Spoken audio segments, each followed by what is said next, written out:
Hey everybody, this is Jim at SP500chart.com. It is Monday, September 10th, 2012, and we're going to look at the S&P as we usually do.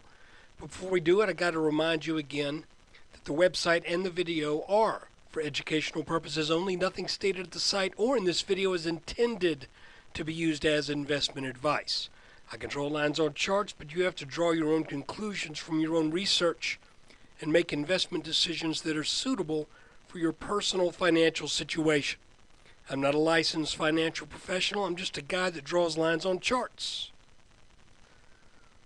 Looking at a 30-minute chart, you can see that that the S&P had rallied up to this gray line. And this gray line is kind of interesting.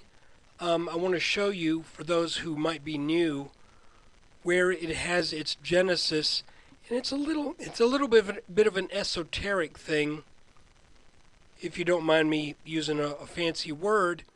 But the S&P has been defined for the past 3.5 years between the extreme lows, hit just twice at this lower red line, and extreme highs.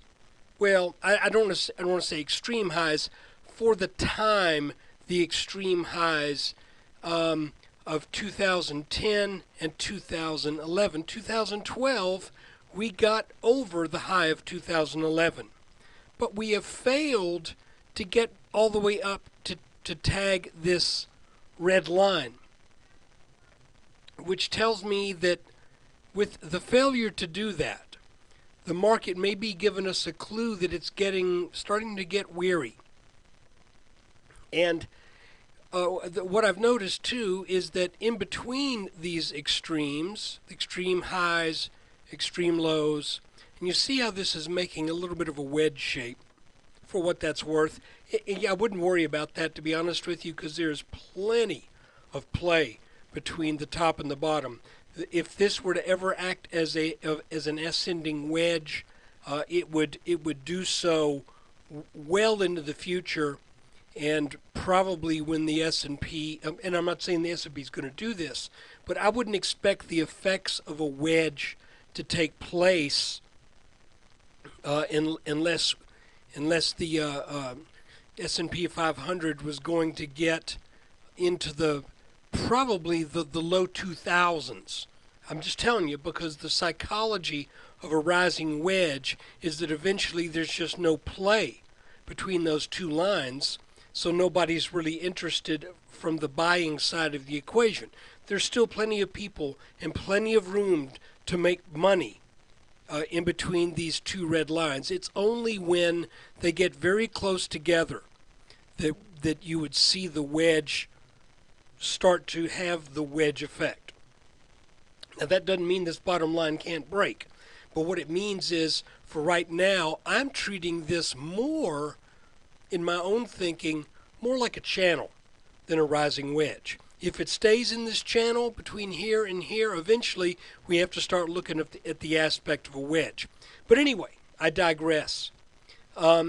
A lot of times when you have channels or wedges or other patterns, there will be a midline or something that is roughly in the midline that has some technical significance. And I think this gray line right here does. So that's the line that I had on the chart coming into the last, for a while really. And you could see how the S&P failed to get up over that line with any technical significance whatsoever. We are also very close to this brown line. And the brown line is really interesting, because that is a line that is drawn over the head and shoulder top of 2011 and the head and shoulder top of 2012. The fact that these were pretty major patterns that produced fairly strong sell-offs tells me that this line is absolutely worth watching. If it continues to act as resistance, then we would expect another sell-off if we get to that line. But like I mentioned over the weekend too, You draw these lines and you say this should be resistance, but you realize you always have to keep in mind that resistance eventually breaks and support eventually fails. That's just the nature of it. So I'm not saying that these things are just impenetrable barriers. I'd be silly to make any such claim. Rather, I think these are areas where the market should encounter some pretty strong resistance. This line here. Support, well, I think we'd get very strong support if the markets were to come back down to this red line, and they could very well do so. Now, if this line were to break, then there would be some serious consequences, in which we could talk about if and when we get there. But for right now, the S&P looks to my eye to be very near resistance and a decent amount above support. The first real support I would expect might get a little bit right here in the 1429, 1425 area.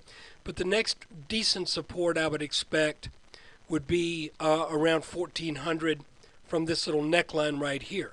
And I'm open to the possibility that in the long run, this line may be something that plays a role in the future.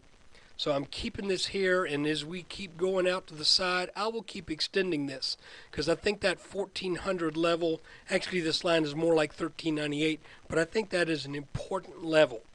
And if it breaks, then I think there would be probably significant downside to the markets. So anyway, look guys, that is the update for today. I want to thank you for watching. And I'm kind of looking forward to the day when we start to get a really nice tradable pattern again. We've had probably 4 or 5 nice patterns over the past year and a half. And right now, I just think we're looking toppy based upon trend line analysis. But what I really like to see is patterns develop. So maybe we'll get something over the coming weeks that we can start to hone in on and get a little bit firmer grasp for the future direction of the markets. Take care, everybody. Thanks.